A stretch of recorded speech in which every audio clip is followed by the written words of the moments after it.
দিকে আবার উদ্দেশ্যে ফেরার তারিখ পরিবর্তন করেছেন সাবেক প্রধানমন্ত্রী শেখ হাসিনা। নতুন করে দিয়েছেন ফাইনাল ডেট, ডিসেম্বর ৯, দেশে ফিরবেন সেপ্টেম্বরেই।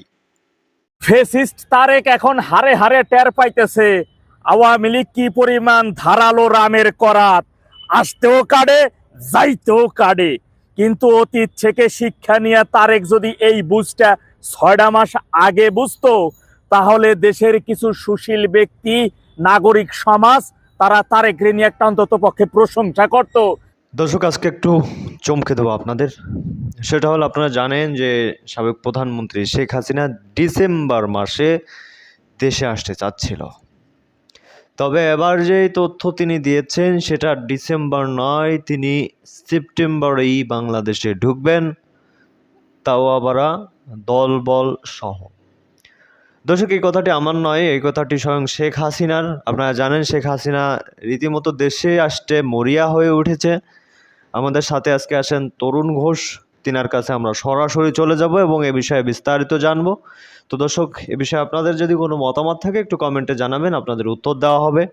তো দর্শক, কথা নয়, চলুন সরাসরি আমরা তরুণ ঘোষ সাহেবের মুখ থেকে শুনে আসি। আশা করি একটু সময় নিয়ে দেখবেন, তাহলে বুঝতে পারবেন যে শেখ হাসিনা কত বড় মাস্টার প্ল্যান এঁটেছেন বাংলাদেশে ফেরার জন্য, এবং সেপ্টেম্বরে এই যে তিনি ফিরবেন তা নিশ্চিতভাবে তিনি প্রমাণ করবেন। তো দর্শক, চলুন দেখে আসা যাক। দর্শক, চাইনিজ মাছ দেখেছেন? যদি না দেখে থাকেন তাহলে আমি অনুরোধ করব, গুগল সার্চ করে না চাইনিজ বাম্বু সার্চ করে ইমেজে যাবেন, দেখবেন ইয়া মোটা মোটা দেখতে সুন্দর চাইনিজ বাঁশ। সে বাঁশ কিন্তু আমাদের বাঁশের মতো অত শক্ত নয়, কিন্তু সেই বাঁশ কিন্তু ওরা খাদ্য হিসেবে ব্যবহার করে। চীনেরা স্যুপ টুপ এই জাতীয় কিছু করেন।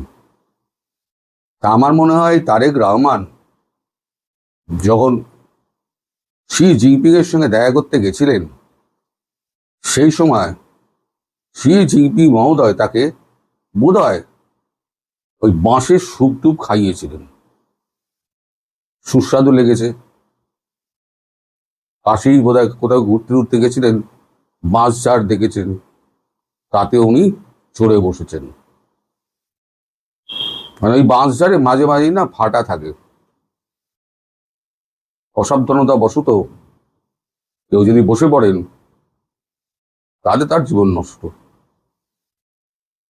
না পারবেন উঠতে, না পারবেন বসে থাকতে। এখন ওই বাঁশ ঝাড় থেকে তারেক রহমান তো নামতে পারছেন না, আর মনে মনে গালাগাল করছেন খলিলুর রহমানকে। হারামজাদা, তুই গেলি কই? তোর কি গেলি কেন? আমার কে নামাবে? এখন যাকে তিনি গালাগাল করছেন তিনিও তো গলা জলে ফেসে আছেন। ডাঙায় উঠলে বাঘ আর জলের মধ্যে কুমির আনাগোনা করছে।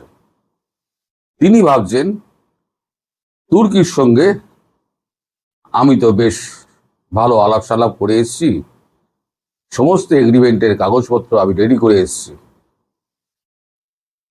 এইবার তো 29 তারিখ যাচ্ছেন সার্জিও গোর। এখন বাঁশঝাড় থেকে সার্জিও গোর তো টেনে নেওয়াবেন। আমি কল্পনা করছি সে এক রক্তারক্তি কাণ্ড হবে।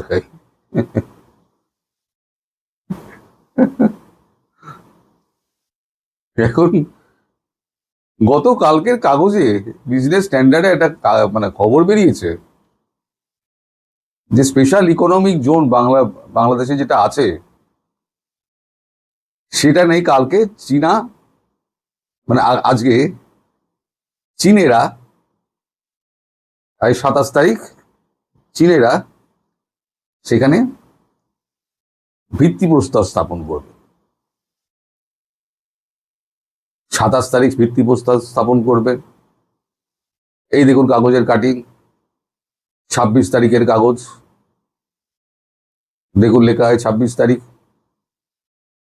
তাহলে এখন চীনে বাঁশে তিনি তো আটকে পড়ে রয়েছেন। তারপর আবার ভিত্তিপ্রস্তর স্থাপন হচ্ছে। সার্জিও গোর এসে তো হিজড়ের মাঝঝাড় থেকে নামাবেন, আর একজন পড়ি কি মরি করে জল থেকে উঠে কোনোটা করে কাঁপতে কাঁপতে তিনিও হাজির হবেন সার্জিও গোরের সামনে। এখন দুজনে কি উত্তর দেবেন? এই যে ভিত্তিপ্রস্তর স্থাপন হচ্ছে, সেই খবর কি সার্জিও গোরের গায়ে যাচ্ছে না? নিশ্চয়ই যাচ্ছে। আমাদেরই তো লোকজন রয়েছে, তারাই তো গিয়ে বলে দেবে যে দেখো ভাই, তুমি যাচ্ছ ওখানে, ওদিকে চীনেরা এসে ভিত্তিপ্রস্তর স্থাপন করছে। এখন ভিত্তিপ্রস্তর স্থাপনের ছবি যদি দেখেন সার্জিও গোর, তার মিজাজ তো চচ্চর করে চলবে। একেই তো ক্ষেপে আছেন, বিমস্টেকের সম্মেলনে যে ছবিটা বেরিয়েছিল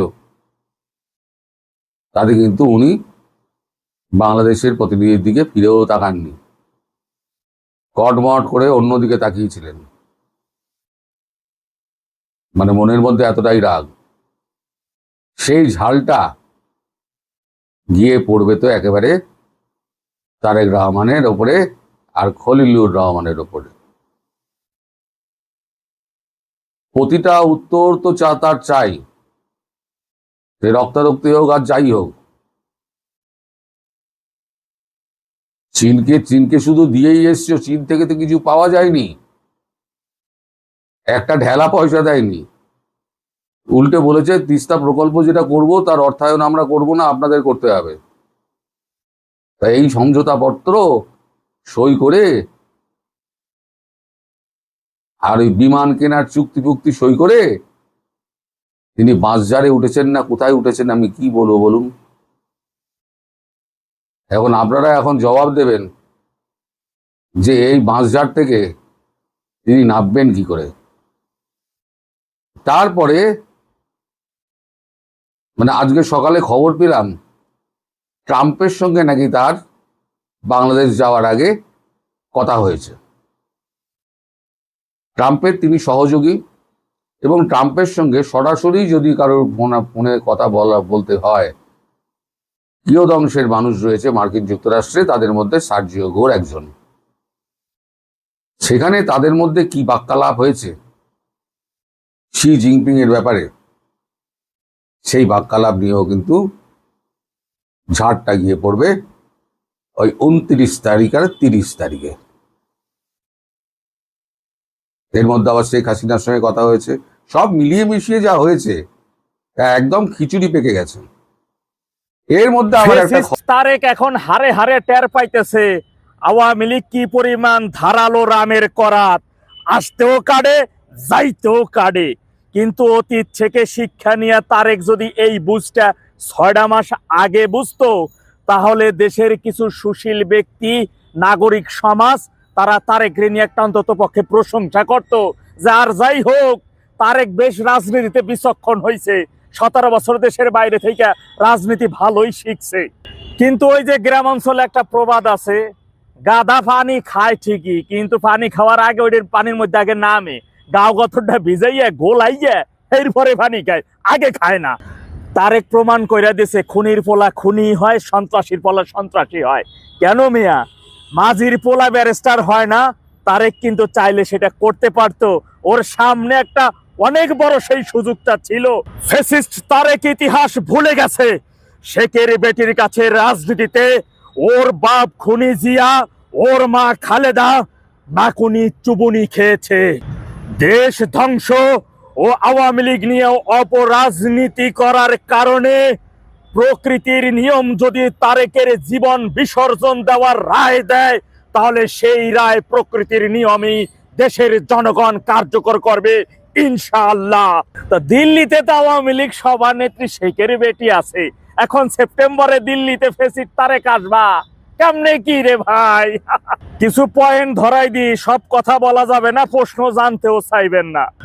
ক্ষমতায় আইসা ডেভিল ইনুসের গলার সাথে সুর মিলাইয়া তারেক স্লোগান দেওয়া শুরু করলো, দিল্লি না ঢাকা। সেই প্রেক্ষিতে সে প্রথমে গেল মালয়েশিয়া এবং চীন দর্শক দেখছিলেন খুব গুরুত্বপূর্ণ প্রতিবেদন। এতক্ষণ আমাদের সাথে থাকার জন্য, দেখার জন্য সবাইকে ধন্যবাদ জানাচ্ছি। বিশেষ করে ধন্যবাদ জানাচ্ছি আপনাকে। দর্শক, এখন এই বিষয়ে আপনাদের মতামতকে একটু কমেন্টের মাধ্যমে জানান। বেশি কথা বাড়াতে চাচ্ছি না, অনেকক্ষণ আমাদের সাথে ছিলেন, গুরুত্বপূর্ণ আলোচনা সমালোচনা দেখছিলেন এবং খুবই গুরুত্বপূর্ণ কিছু তথ্য আপনাদের জানাচ্ছিলাম। তো দর্শক, এতক্ষণ আমাদের সাথে যিনি আলোচনা করেছিলেন জনাব তরুণ ঘোষ, তেনাকে ধন্যবাদ জানাবো। পাশাপাশি আমাদের আরেকজনও খুবই গুরুত্বপূর্ণ কথা বলেছেন। দর্শক, কথা বাড়াচ্ছি না, এ বিষয়ে আপনাদের যদি কোনো মতামত থাকে যে আসলে কি আপনাদের মনে হয় যে শেখ হাসিনা দেশে আসবে, আমার মনে হয় আসবে, কারণ তিনি এবার খুব খেপেছেন। তো দর্শক, ভালো থাকুন, সুস্থ থাকুন, দেখা হচ্ছে খুব দ্রুত অন্য কোনো ভিডিওর মাধ্যমে, কোনো নিউজের মাধ্যমে। অতক্ষণ সাথে থাকার জন্য ধন্যবাদ। ফিরবেন আবারও, আমিও ফিরবো আপনাদের সামনে। ভালো থাকুন, সুস্থ থাকুন, আল্লাহ হাফেজ।